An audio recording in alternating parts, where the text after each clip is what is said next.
A paz, a graça e as misericórdias do nosso Deus seja com o povo do Senhor que serve aqui na Igreja Cristã de Leade do Barroso. Queridos, nessa noite eu quero ministrar sobre o tema as escolhas que fazemos. Muitas pessoas descrevem a vida como uma série de escolhas. Desde muito cedo nós passamos a escolher. Algumas vezes isso acontece de forma parcial, nós nem sempre temos o poder da decisão em tudo na nossa vida. Obviamente, há momentos em que as nossas vidas são impactadas por coisas que não escolhemos. Podemos, por exemplo, estar sentados no nosso carro em um sinal vermelho e alguém vir e chocar-se contra o nosso veículo. Ou mesmo a doença que afeta o nosso corpo e temos pouca escolha sobre as consequências advindas. Nós que passamos por uma pandemia ou ainda estamos vivendo, sabemos como é isso. Mas quando se trata de responsabilidade, que temos de viver a vida e fazer o que o Senhor nos pede, provavelmente é verdade dizer que a vida é uma série de escolhas. Quando somos crianças, nem sempre nós podemos tomar as decisões. Grande parte delas são tomadas pelos nossos pais. São eles, por exemplo, que decidem acerca da nossa alimentação, do nosso vestuário, para onde vamos, com quem vamos, ou o que assistimos. Pelo menos era para ser assim. Eu sei que alguns acabam por entregar os seus filhos ao celular, à internet ou aos programas de televisão. À medida que o tempo passa, nós passamos a tomar as diretrizes da nossa vida nas nossas mãos, ou pelo menos aparentemente o fazemos. A partir desse período, as escolhas cada vez mais são feitas por nós, mas as escolhas elas são colocadas diante de nós e todos os dias nós somos confrontados com uma miríade de decisões. A hora que nós vamos acordar, o que vamos tomar no café da manhã, para onde iremos, se vamos para o trabalho, para a faculdade, para a escola, vamos permanecer em casa, que atividade vamos executar, como vamos realizar. É certo também que algumas dessas atitudes ou dessas decisões, elas acabam entrando numa rotina. Quer seja uma decisão que se torna habitual, por exemplo, ao acordar, nós comumente escovamos os dentes. Isso aconteceu ainda na nossa infância, quando os nossos pais nos ensinaram que uma das primeiras coisas a fazer, a realizar, seria o hábito da higiene bucal. E essa decisão, ela se torna habitual. Mas também existem decisões, escolhas que são impulsivas, que acontece no momento, alguma situação inesperada. Por exemplo, você se vê numa situação de ser assaltado. E cada um vai reagir a essa situação de uma forma diferente. Alguém pode chorar, outro pode querer correr, outro pode até querer sair no braço com o assaltante, outro simplesmente vai entregar tudo. Que eu acredito que deva ser a melhor coisa a fazer, principalmente quando se tem uma arma apontada para você. Queridos, mas nós vivemos tomando decisões, e muitas das decisões que nós tomamos têm consequências. Consequências que podem ter uma conotação para a eternidade. Nessa noite nós meditaremos no exemplo de uma mulher que teve diante de si a maior escolha, a mais importante decisão de sua vida. Daí nós escolhemos como título da nossa mensagem de hoje, órfã, a quase. Pode parecer um pouco estranho esse título, mas eu espero que até o final vocês tenham entendido porque nós o escolhemos. Espero que o Espírito Santo de Deus o ajude a tomar as melhores decisões de sua vida. Por isso quero convidá-la a abrir sua Bíblia comigo no livro de Ruth, capítulo 1. Diz assim a palavra do Senhor: nos dias em que julgavam os juízes, houve fome na terra, e um homem de Belém de Judá saiu a habitar na terra de Moabe, com sua mulher e seus 2 filhos. Este homem se chamava Elimeleque, e sua mulher Noemi. Os filhos se chamavam Malom e Quilion, efrateus, de Belém de Judá. Vieram à terra de Moabe e ficaram ali. Morreu Elimeleque, marido de Noemi, e ficou ela com seus 2 filhos, os quais casaram com mulheres moabitas. Era o nome de uma órfã, e o nome da outra Ruth. E ficaram ali quase 10 anos. Morreram também ambos, Malom e Quilion, ficando assim a mulher desamparada de seus 2 filhos e de seu marido. Então se dispôs ela com as suas noras e voltou à terra de Moabe, porquanto nesta ouviu que o Senhor se lembrara do seu povo, dando-lhe pão. Saiu, pois ela com suas 2 noras do lugar onde estivera. E indo elas caminhando de volta para a terra de Judá, disse-lhes Noemi: Ide, voltai cada uma à casa de sua mãe, e o Senhor use convosco de benevolência, como vós usastes com os que morreram e comigo. O Senhor vos dê que sejais felizes, cada uma em casa de seu marido. E beijou-as. Elas, porém, choraram em alta voz e lhe disseram: Não, iremos contigo ao teu povo. Porém, Noemi disse: Voltai, minhas filhas, por que iríeis comigo? Tenho eu ainda no ventre filhos, para que vos sejam por maridos? Tornai, filhas minhas, ide-vos embora, porque sou velha demais para ter marido. Ainda quando eu dissesse, tenho esperança, ou ainda que esta noite tivesse marido e houvesse filhos, esperá-los-íeis até que viessem a ser grandes? Abster-vos-íeis de tomardes marido? Não, minhas filhas, porque por vossa causa a mim me amarga o ter o Senhor descarregado contra mim a sua mão. Então de novo choraram em voz alta. Orfa, com um beijo, se despediu de sua sogra. Porém Ruth se apegou a ela. Disse Noemi: Eis que tua cunhada voltou ao seu povo e aos seus deuses. Também tu volta após a tua cunhada. Queridos, é interessante porque o início desse relato, dessa narrativa bíblica, nos traz uma importante informação e nos ajuda a entender o contexto aonde os eventos aqui narrados acontecem. Veja bem que ele diz logo no início do versículo 1, na época dos juízes houve fome na terra.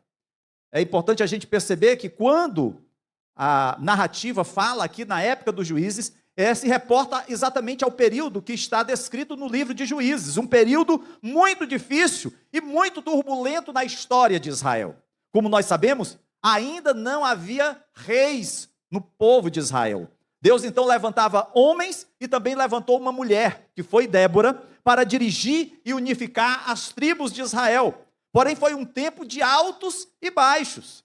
Acontecia de ter juízes que julgavam no temor do Senhor e outros que se afastavam, nem que fosse temporariamente, dos caminhos de Deus. Um período de inconstância. E alguns juízes erraram feio. A gente vai perceber isso, por exemplo, no exemplo de Sansão. Ora, o povo se aproximava de Deus e ora se afastava totalmente dos caminhos do Senhor. Esse foi o período dos juízes, um período complicado que durou cerca de 360 anos, compreendidos desde a morte de Josué até o momento da coroação de Saul como rei de Israel. Aquele declínio foi tão grande que no capítulo 21 do livro de Juízes, no versículo 25, nos é dito que naquela época não havia rei em Israel e cada um fazia o que lhe parecia certo. Ou seja, não havia direção, não havia alguém que estivesse no comando. Cada um fazia o que era certo aos seus próprios olhos, onde cada um faz o que bem entendia, onde ninguém seguia leis ou regras. Era isso que estava acontecendo em Israel, era isto que estava acontecendo no período em que o livro de Ruth foi escrito. E começa exatamente com uma história de fome na terra de Israel. Os estudiosos dizem que esse declínio espiritual, esse período de rebeldia, esse período em que o povo tantas vezes passava por um momento de inconstância em servir a Deus, fez com que Deus permitisse que os exércitos inimigos, por exemplo, invadissem Israel. E a gente vai ver isso costumeiramente narrado no livro de Juízes. Mas não somente a questão de exércitos invadindo, mas também períodos de seca, de escassez. E é exatamente nesse período em que o povo estava distante de Deus, em que o Senhor pesa a sua mão sobre Israel, que há um período de fome, de seca, de miséria sobre Israel. E é nesse momento que Elimeleque, residente em Belém, ele parte de seu país para Moabe. Ele soube que ali havia fartura. E ele então toma sua esposa e seus 2 filhos e vai. É interessante porque o nome Elimeleque tem o sentido de que Deus é meu rei. E a gente esperaria que Elimeleque fizesse jus ao seu nome e confiasse no governo de Deus sobre a vida dele e de sua família, mas não é isso que nós vemos, pelo contrário, nós vemos Elimeleque fazendo o oposto. Ele toma decisões por si mesmo, ele não consulta ao Senhor, ele não ora a Deus, ele toma as rédeas da sua própria vida como se Deus não existisse. Quantas vezes, amados, não agimos da mesma forma? Queremos fazer aquilo que entendemos como certo, pois achamos que Deus se esqueceu de fazer. Deus esqueceu-se de nós. Então somos nós que precisamos agir. Somos nós que temos que realizar. Elimeleque pensou que a urgência e a gravidade do tempo o liberava de buscar a vontade de Deus. No entanto, nos momentos difíceis, não nos autorizam a ir por caminhos que Deus não aprova. Não é porque as circunstâncias são adversas, não é porque os problemas estão batendo à nossa porta, que nós temos aval de fazer segundo os nossos ditames, segundo o nosso querer, independente da vontade do Senhor. A nossa natureza pecaminosa não pode agir de tal forma a nos engodar e nos afastar dos caminhos de Deus. Infelizmente, o pecado nos leva a agir de forma contrária à vontade de Deus. E aí, queridos, o que nós passamos a observar é que o homem cai no erro de racionalizar as desculpas. Ah, Senhor, tu sabes, a carne é fraca, por isso que eu acabei caindo em adultério. Ah, Senhor, tu sabes que a situação é difícil, é por isso que eu não priorizei dar o dízimo na tua casa. Ah, Senhor, a luta está tão grande, é por isso que eu não tenho tempo de participar dos cultos. E aí a gente vai avolumando as desculpas para não fazer a obra de Deus ou para viver em pecado. Queremos, queridos, pela falta de confiança em Deus e pelas nossas escolhas ruins, justificar os nossos erros. É preciso considerar, queridos, que não é fácil tomar decisões. Não é fácil tomar decisões. Muitas pessoas enfrentam sérios problemas com a indecisão. Não conseguem decidir as mínimas coisas. Às vezes, tenho a oportunidade de sair com a minha família, minha esposa, eu tenho 2 filhas, uma de 27 anos e outra de 23. E aí, às vezes, elas chegam e falam, pai, o que é que o senhor quer? Eu disse, eu como qualquer coisa, decidam. Porque eu sei que uma gosta de minha esposa gosta de frutos do mar, a outra gosta de carne, a outra gosta de pizza, eu como qualquer coisa. Mas, queridos, às vezes nós precisamos nos posicionar, às vezes nós precisamos tomar decisões, e eu quando falo isso, às vezes me refiro também até mesmo com relação à vida espiritual. Você, por exemplo, marido, você homem de casa, você que é o sacerdote do lar, não pode simplesmente entregar a responsabilidade da condução, por exemplo, do culto doméstico, à sua esposa, aos seus filhos. É você, marido, que tem a responsabilidade de conduzir o seu tempo devocional com a sua família.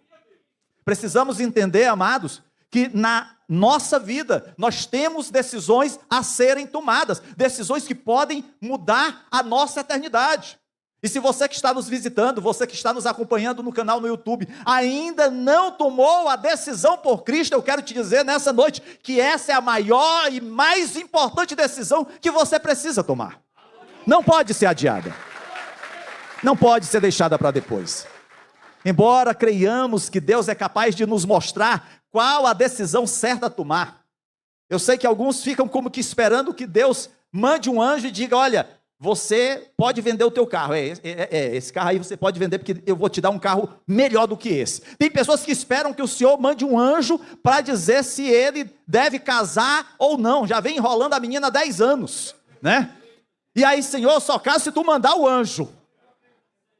Eu acho que é o sogro que deve ser o anjo para trazer ele as rédeas curtas, né? Queridos, nós precisamos entender que nós precisamos orar. É lícito buscar a Deus em oração, mas nem sempre Deus vai te dar a resposta de uma forma como você gostaria de ter, no sentido de ter um anjo te visitando, ou que Deus te traga uma palavra nas madrugadas, em sonhos. A maior resposta de Deus para a sua vida e para a minha vida, queridos, ela se encontra nas nossas mãos, que é a palavra de Deus. O problema é que tem muitos que estão cegos, não querem ler a palavra de Deus, estão surdos, não querem ouvir a palavra de Deus, e aí depois dizem assim, Senhor, tu não falas mais comigo. Precisamos, queridos, deixar a preguiça. Anualmente a gente lança o desafio na igreja de fazermos a leitura bíblica anual, de lermos diariamente a palavra do Senhor, mas são poucos aqueles que assumem o compromisso nos primeiros dias do ano para concluí-lo ao final de um ano. A gente vai relevando, o tempo parece que vai encurtando, as tarefas parecem que vão aumentando e a gente tem tempo para tudo. Passa horas e horas com o dedo lá no celular, olhando as notícias do Instagram, as matérias do YouTube, vendo as novidades do Facebook, e não tem tempo para ler a palavra de Deus, para buscar ao Senhor em oração, para estar na casa do Senhor. Tudo é fácil para ser justificado. Deus se revela em sua palavra. É na palavra de Deus que nós encontramos, queridos, o caminho na hora de tomarmos as decisões. Seja na área que for, com relação a casamento, com relação a finanças, com relação a estudo, com relação a ministério, Deus nos fala na sua palavra. O problema é que nós queremos assim, olha, eu queria encontrar um versículo em que Deus dissesse assim, olha, Alex, você tem que fazer isso, isso e isso. Mas são tantos os exemplos, Deus tem trazido as suas verdades ao nosso coração. Deus nos mostra claramente aquilo que Ele quer para as nossas vidas. É isso que Ele fez com Elimeleque. Deus falou ao povo de Israel quantas vezes que eles deveriam permanecer na terra da promessa. Aquela terra era a terra que Deus havia, de forma sobrenatural, dada ao povo de Israel. Ali eles deveriam permanecer em aliança com o Senhor. Eles deveriam confiar em Deus e clamar a Deus diante das dificuldades e saber que Deus os responderia. Não era diante da primeira luta, do primeiro obstáculo, que eles iriam correr para o Egito, ou para o Moabe, ou para Edom. Eles precisavam confiar no Senhor. Queridos, às vezes nós estamos assim. Diante da primeira luta, o primeiro obstáculo, nós queremos logo mudar de igreja. Infelizmente é assim, eu não gostei do irmão, não deu certo não, eu acho que eu vou sair. Não gostei da liderança, não deu certo, não gostei do pastor, o pastor sempre é o primeiro. Mas, queridos, a gente precisa entender que a igreja, ela é formada por pessoas imperfeitas. O único perfeito aqui é Jesus Cristo. Aqui estamos caminhando para o alvo. É uma caminhada. Haverá um dia em que o Senhor nos transformará, Ele nos chamará, quer sejam aqueles que já descansaram no Senhor, quer sejam aqueles que estarão vivos e ouvirão o som da trombeta, e aí nós receberemos um novo corpo. Naquele dia nós teremos corpo glorificado, e só então adentraremos os céus. Por enquanto não tem jeito. Estamos marcados ainda pelo pecado, somos pecadores, regenerados, é bem verdade. É por isso que precisamos ouvir a voz de Deus para tomar as decisões certas, fazermos as escolhas que o Senhor deseja. Queridos, nós observamos que quando Elimeleque decide ir com a sua família para Moabe, nós nos lembramos de algumas coisas interessantes sobre os moabitas. A origem do povo moabita foi através de um incesto, de uma relação sexual entre o pai e a filha. Quem não se lembra de Ló? Foi exatamente através da relação de Ló com uma de suas filhas que surgiu a nação de Moabe. E com a outra filha surgiu a nação de Amon, os amonitas e os moabitas. Como está lá em Gênesis 19, 30 a 38. Este povo sempre foi extremamente hostil a Israel. E olha que Ló era sobrinho de Abraão. Às vezes o inimigo está mais perto do que longe. Quando os hebreus saíram do Egito para Canaã, eles contrataram o profeta Balaão para proferir maldições contra Israel. Os moabitas contrataram Balaão para amaldiçoar Israel, mas Deus tornou em bênção, porque o povo de Israel é a menina do Senhor. O povo do Senhor, a igreja do Senhor, você é propriedade exclusiva de Deus, ninguém te toca. Você foi comprado por um alto preço. Moabe, queridos, foi amaldiçoado por não oferecer pão e água para os israelitas que subiam do Egito, conforme lemos lá em Deuteronômio 23, versos 3 e 4. Mas agora, nós vemos um israelita e sua família se dirigindo exatamente para Moabe, em busca de pão. Aí você poderia dizer assim, pastor, Elimeleque estava errado? Elimeleque pecou em tomar esta decisão? Não vamos condenar Elimeleque tão rapidamente. Como todo ser humano que acerta e erra a todo instante, assim aconteceu com Elimeleque. Ele demonstra aqui não ter tomado a decisão correta, é bem verdade. Ele quis ir pelo caminho mais fácil. Era mais cômodo ir para as terras férteis de Moabe do que enfrentar o problema na sua terra. Quantas vezes nós não agimos assim? Nós queremos ficar na nossa zona de conforto. Está lá o pastor Sérgio, irmãos, nós vamos fazer um evangelismo aqui na comunidade do Barroso no sábado à tarde. Vamos nos reunir, mas pastor Sérgio, sábado à tarde é o dia do meu sono. Aí o outro, pastor Sérgio, sábado à tarde é o dia do meu jogo. Pastor Sérgio, sábado à tarde É o dia que eu saio com a minha família para andar com o meu cachorro, porque senão ele é um desastre lá em casa. E aí, queridos, a gente tem desculpas. A gente sempre quer se desculpar. Precisamos sair da nossa zona de conforto e entender que urge fazer a vontade de Deus. Nós não podemos, amados, achar que estamos aqui em busca de felicidade segundo os padrões do mundo. Nós estamos aqui de passagem, a nossa felicidade é eterna, é na glória. Nós não podemos, amados, nos envolver com o que é passageiro. Esse foi o erro de Elimeleque. Sair da terra da promessa, a terra que foi dada de forma sobrenatural por Deus ao seu povo, a terra que manava leite e mel, para ir para uma nação pagã. Esta escolha equivocada gerou trágicas consequências na vida desta família. Talvez você esteja aqui nessa noite, talvez você esteja nos acompanhando aí pelo YouTube, tenha tomado decisões erradas na sua vida, e isso tenha trazido consequências desastrosas. Desastrosas para o teu casamento, desastrosas para a criação dos teus filhos, desastrosas no teu trabalho, na tua escola, na igreja. Mas eu quero te dizer nessa noite, que o nosso Deus pode consertar a tua vida. O nosso Deus pode consertar a tua família. O nosso Deus pode consertar aquilo que porventura foi provocado como erro. Vocês se lembram dos irmãos de José? Eles intentaram contra a vida de José. Mas depois que Jacó fecha os olhos e os irmãos pensam, ele vai se vingar de nós. Ele que é o Todo-Poderoso do Egito, vai tirar nossas vidas, vai roubar tudo que temos. E aí José diz, olha, vocês intentaram o mal, mas Deus transformou o mal em bem. Sabe por quê?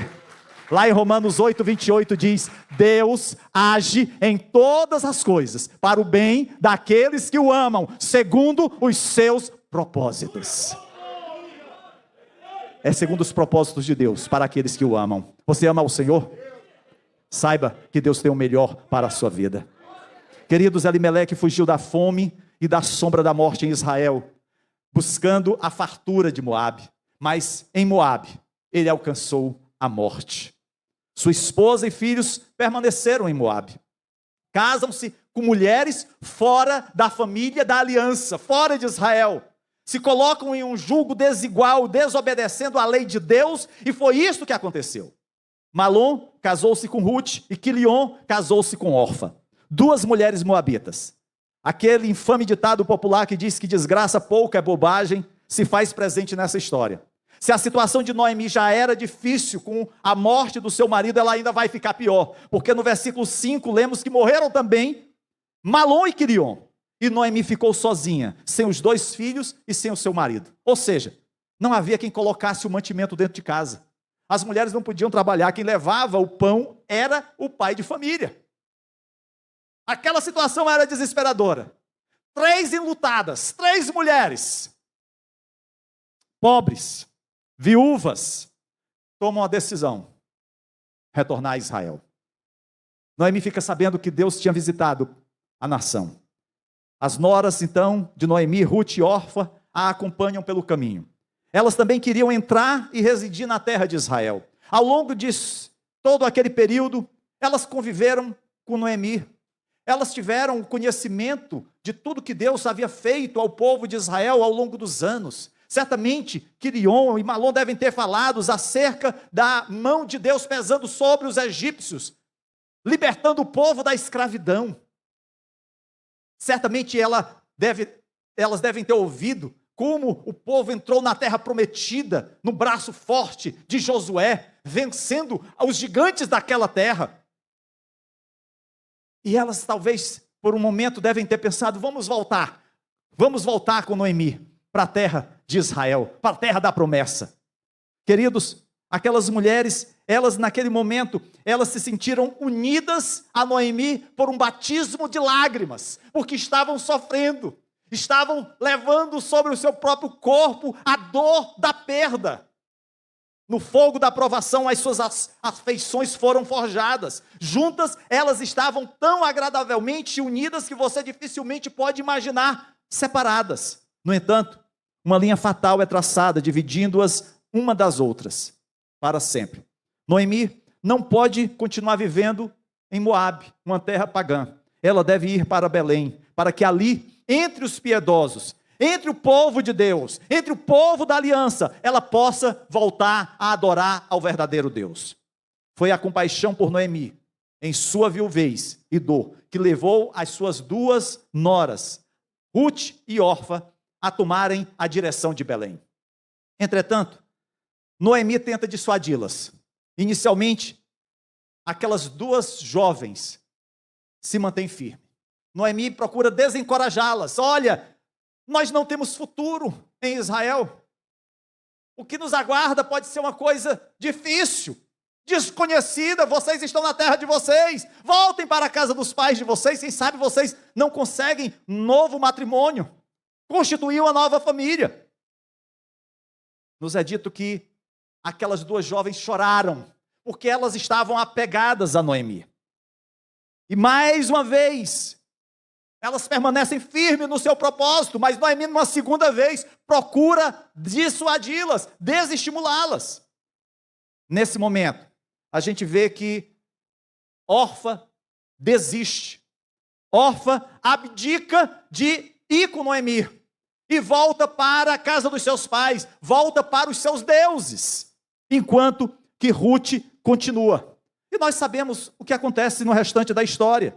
Aquelas duas mulheres, Noemi e Ruth, retornam a Belém. E ali Ruth atrai a atenção de um ilustre parente de Noemi. E com ela, aquele homem, que é o seu resgatador, que é Boaz, se casa. E preserva a linha familiar de Elimeleque. Não somente isso. Fica na linhagem de Davi e fica na linhagem de Jesus. Orfa, ao contrário, desaparece da história e é esquecida. Orfa quase acompanhou Noemi a Israel. Orfa quase participou da aliança com o Senhor. Orfa quase teve a eternidade por herança. Após uma breve aparição, Orfa sai do palco da história, presumivelmente não desempenhando mais nenhum papel. Ela foi uma das tantas quase ao longo da história. Pessoas que lutaram pela salvação, mas que não conseguiram resistir aos apelos do mundo. Em vez disso, desapareceram no anonimato, desapareceram na porta larga. Queridos, não é muito diferente de tantos que às vezes você pode até lembrar na história da sua vida, estiveram participando na casa do Senhor, estiveram louvando, estiveram participando de ministérios, quase foram salvas, mas estão no mundo, afastadas dos caminhos do Senhor. Às vezes filhos, que desde cedo você os trouxe à presença de Deus, foram apresentados, alguns foram até batizados, foram crescendo, mas os apelos do mundo acabaram afastando-os dos caminhos do Senhor. E hoje estão distantes do Evangelho. Pessoas amigas, pessoas próximas, pessoas que você estima, que são especiais na sua vida, mas que estão afastadas do Senhor, quase. Nessa noite eu quero convidá-lo a aprender com a história de Orfa, pois assim como ela, alguns daqueles que intentaram deixar Moabe, acabaram retrocedendo. Perceberam que Moabe nunca saíram de seus corações. Pessoas que talvez tenham, num momento, tomado a decisão para vir à igreja, tenham levantado a mão diante do apelo do pastor Sérgio, tenham vindo à frente e receberam a oração dos presbíteros, até mesmo tenham descido as águas batismais, mas o mundo nunca saiu dos seus corações, e voltaram para o mundo. Em nossos dias, há pessoas como Orfa, ouviram falar do Deus verdadeiro, convivem com pessoas que são discípulas de Cristo, no entanto, a fraqueza e o medo logo se fazem desistir no caminho estreito, não tomam a sua cruz, não seguem a Cristo. São como aquelas sementes que são lançadas entre as pedras, até chegam a brotar, mas as raízes não conseguem penetrar e logo secam.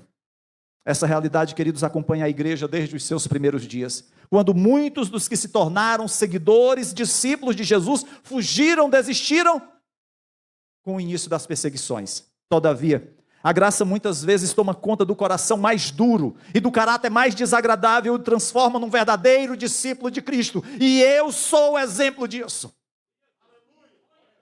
Foi pela misericórdia de Deus, foi pela graça salvadora do Senhor, que me alcançou com laços de amor. Talvez você também possa testemunhar acerca daquilo que Deus fez e está fazendo na sua vida. Não é mérito seu, não são os seus belos olhos, não é a sua inteligência, não é a sua conta bancária, é o amor de Deus por você. É isso que faz toda a diferença. Eu não duvido que Cristo pudesse ter encontrado outros pescadores naturalmente mais nobres e talentosos do que Pedro. Mas não havia ninguém por cuja conversão ele pudesse magnificar mais gloriosamente a graça do Pai, a não ser na vida daquele homem que foi Pedro. Quantos, como órfã, têm apreço pela igreja, sentem-se bem na companhia dos irmãos e ainda assim nunca se tornam cristãos. São pessoas que regularmente vêm à igreja, gostam dos cânticos que aqui são entoados, ficam até mesmo alegres com a palavra que é pregada. Mas quando lhes é feito o convite da decisão, da maior escolha de suas vidas, se desculpam. Quem sabe no próximo domingo? Quem sabe quando eu me aposentar? Quem sabe quando eu crescer? E aí cada um vai dando uma justificativa. E aí me vem sempre aquela parábola daquele homem que olha para a sua propriedade e vê que vai ser uma grande colheita, e ele vai e derruba os seus celeiros, constrói celeiros maiores, e aí ele toma tudo aquilo que ele produziu, enche os seus celeiros e diz: vai minha alma, regala-te, aproveita. E o Senhor vai e diz: louco, hoje será pedida a tua alma, o que é que tu tens? Queridos, são muitos que estão nessa mesma situação, pessoas que estão olhando para o mundo, achando que as conquistas, que as vitórias que o mundo possa lhe dar, são duradouras. Não, ao contrário, são passageiras. Tudo isso passa, mas o que é eterno é o amor de Deus, por aqueles que o confessam como Senhor e Salvador de suas vidas. É por isso que João, lá no capítulo 3, verso 16, diz: porque Deus amou o mundo, Deus amou a ti, a você e a mim de tal maneira que deu seu Filho unigênito, para que todo aquele, você que confessou a Jesus, tenha vida eterna. Não é promessa vazia, não é promessa lançada ao vento, é promessa do Deus vivo, e a promessa do Senhor se cumpre.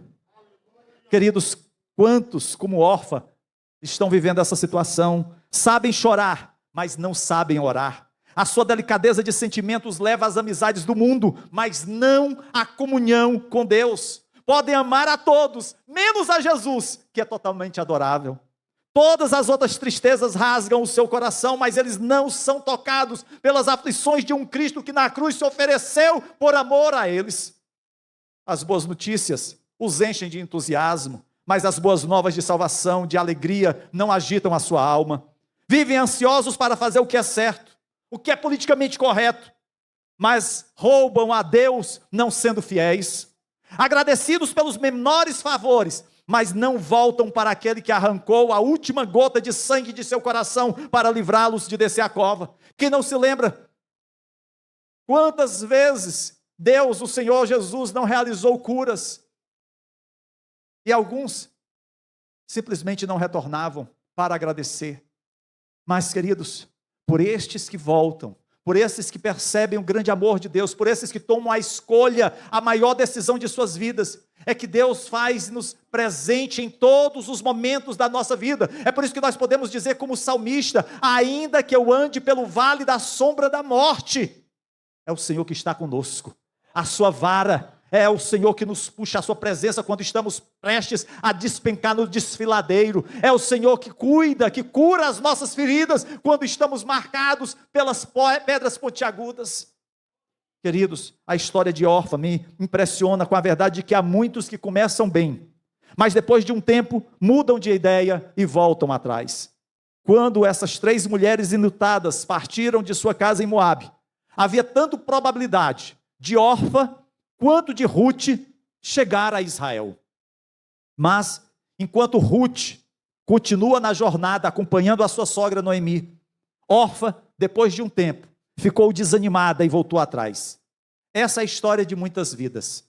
Pessoas que desanimaram, pessoas que se cansaram, pessoas que não permaneceram nos caminhos de Deus. E aqui, queridos, a gente vê um contraste entre Ruth e Orfa.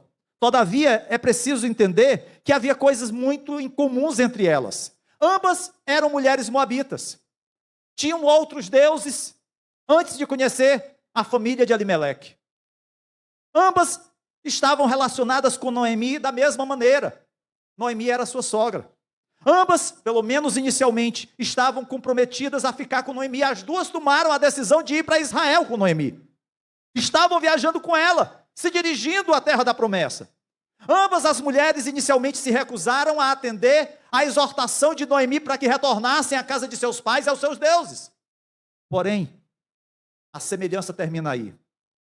Embora Ruth e Orfa tenham começado a seguir Noemi até Belém, Orfa voltou, enquanto Ruth não voltou, prosseguiu com Noemi. Queridos, a única razão pela qual Ruth foi bem-sucedida, e onde podemos apenas supor que Orfa não foi, é que Ruth continuou a seguir a Noemi.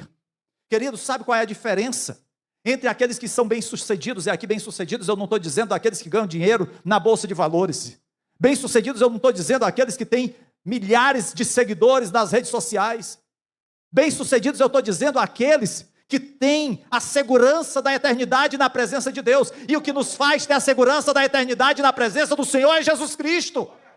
Ele é o nosso diferencial, e seguir a Cristo é toda a diferença na nossa vida.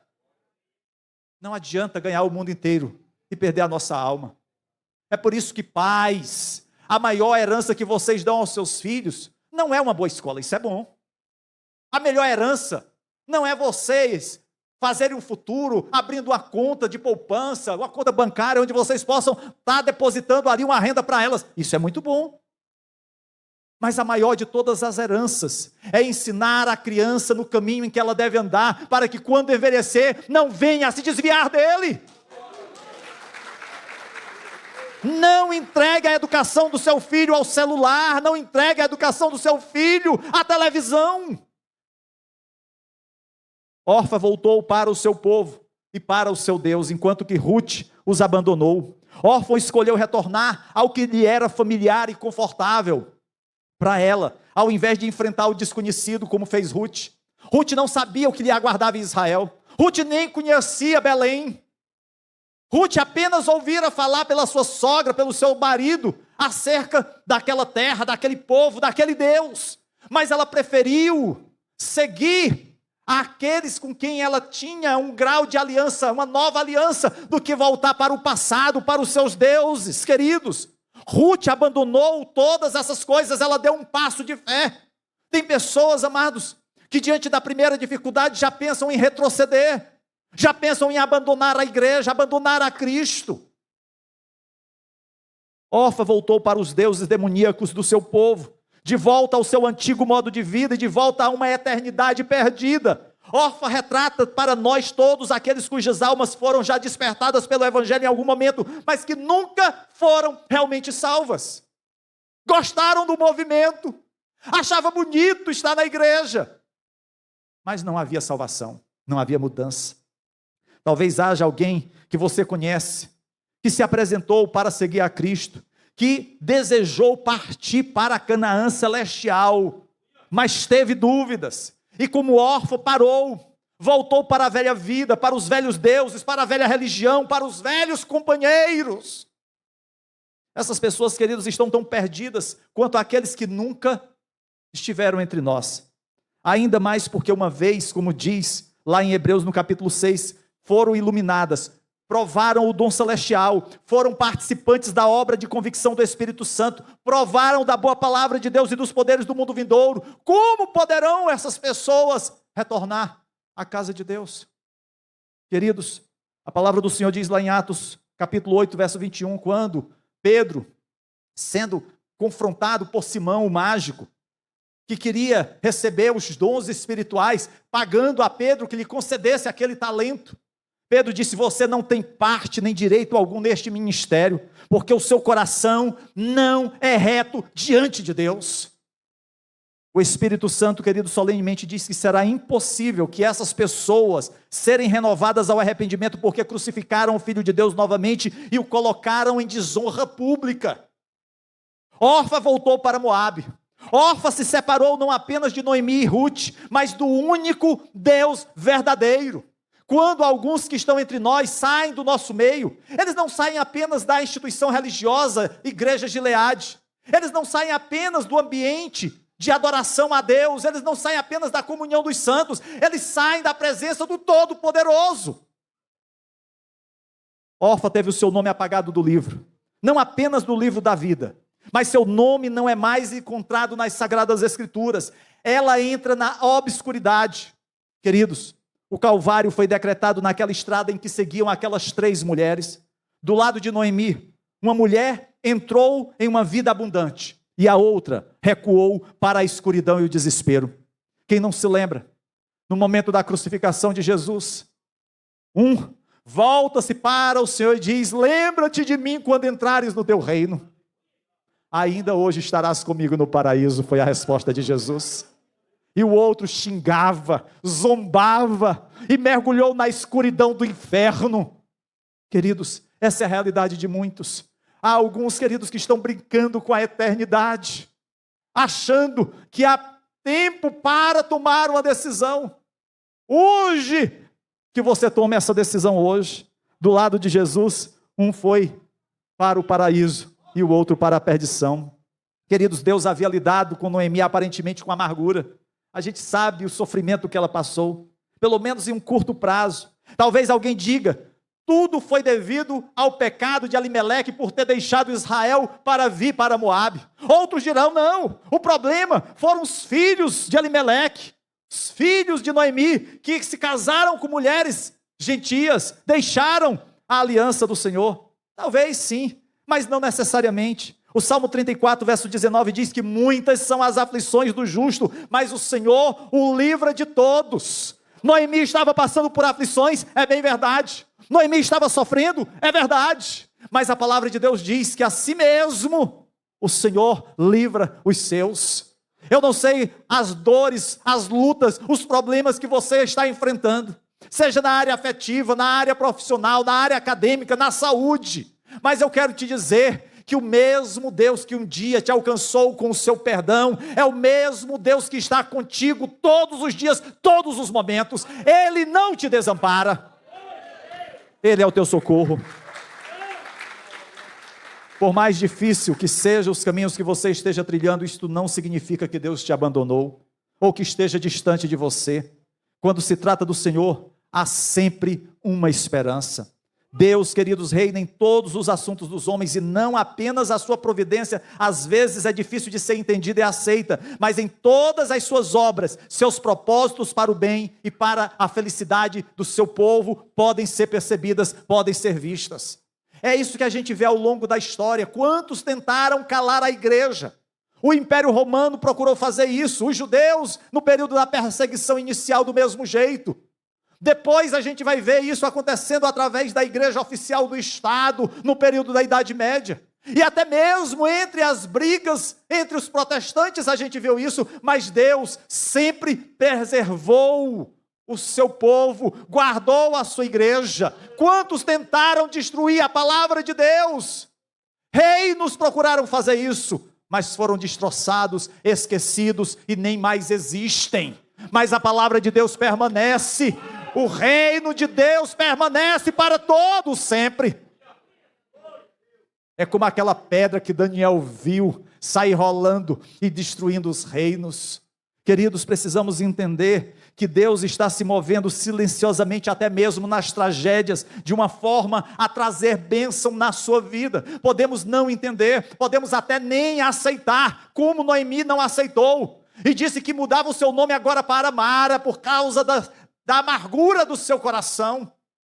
Mas eu quero te dizer, que assim como Deus reverteu a vida de Noemi, em bênção, em alegria, porque ela pôde ter nos seus braços o seu neto, a continuidade da sua linhagem, do seu esposo, eu quero te dizer que o Senhor tem preparado bênçãos na sua vida.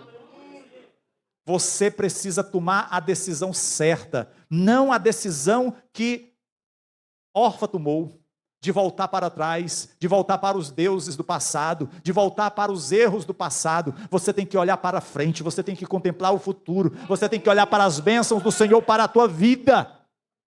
Observe aquilo que Deus tem prometido. Eu quero concluir, queridos, dizendo o seguinte: quando você tomar decisões, cada escolha que você faz, lembre-se, essas decisões poderá desenvolver o seu homem espiritual ou o seu homem carnal. Esteja atento para que realmente aquela decisão, aquela escolha que você faça, agrade o coração de Deus, que você possa ser chamado como um homem, uma mulher, segundo o coração de Deus. Não faça uma escolha que possa trazer juízo sobre a sua vida, lhe afastar dos caminhos de Deus. Lembre-se, procure viver de forma piedosa, tenha a palavra de Deus, tenha a oração, tenha a casa do Senhor como prioridades da sua vida. Valorize esse tempo que é tão especial. Nós não podemos, queridos, nos deixar ofuscar com o brilho do mundo. Esse brilho é passageiro, mas o brilho que permanece é Cristo nas nossas vidas, é Ele que ilumina a nossa vida. A palavra do Senhor diz lá no Salmo 119, que lâmpada para os meus pés é a tua palavra, luz para o meu caminho. É a palavra de Deus que nos ilumina, que nos mostra o caminho a seguir. Não se deixe seguir por veredas de morte. Lembre-se, as escolhas que fazemos hoje determinam o nosso amanhã. Qual é o amanhã que você quer para a sua vida? Você quer simplesmente um amanhã de prosperidade, aonde você esteja decretando, declarando a quatro cantos que esse carro vai ser seu, que aquela propriedade vai ser sua, que Deus está sendo obrigado a te dar, porque senão você vai rasgar a Bíblia? Qual é a tua relação com Deus? É uma relação de permuta, de troca, de escambo? Ou é uma relação de intimidade, uma relação de submissão, uma relação aonde você veja que Deus é soberano na sua vida? Orfa não conseguiu perceber isso, queridos. Voltou para os seus deuses. Ao contrário, Ruth percebeu que não há outro caminho melhor de estar senão no caminho do reino de Deus. Eu não sei se você chegou aqui nessa noite e ainda não confessou a Cristo como Senhor e Salvador de sua vida. Mas eu quero dizer, se você está no caminho errado, por causa de uma má escolha, Deus pode reverter essa escolha errada no caminho certo. Tem um ditado popular que diz assim: pau que nasce torto, morre torto. Mentira. Eu era torto, mas Ele me endireitou. Deus continua fazendo isso. Ele é Deus. Ele é Deus. Ele não mudou. Se você está nessa situação e você ainda não mudou para estar na presença de Deus, o meu convite a você é que você faça isso nessa noite. Há entre nós alguém que ainda não tenha confessado a Cristo como Senhor e Salvador e precisa tomar essa decisão? Há entre nós alguém que ainda tem titubeado, tem deixado o seu coração cheio de dúvidas, como estava o coração de Orfa, de querer voltar para trás, de querer voltar para o mundo, de querer abandonar os caminhos do Senhor? Lembre-se, Orfa caiu na obscuridade, Orfa foi esquecida, Orfa não herdou a vida eterna, mas hoje o Senhor está te oferecendo a mudança mais radical que um homem e uma mulher podem passar, que é uma nova vida em Cristo Jesus. Que a bênção de Deus esteja sobre você, sobre sua família, em nome de Cristo. Amém.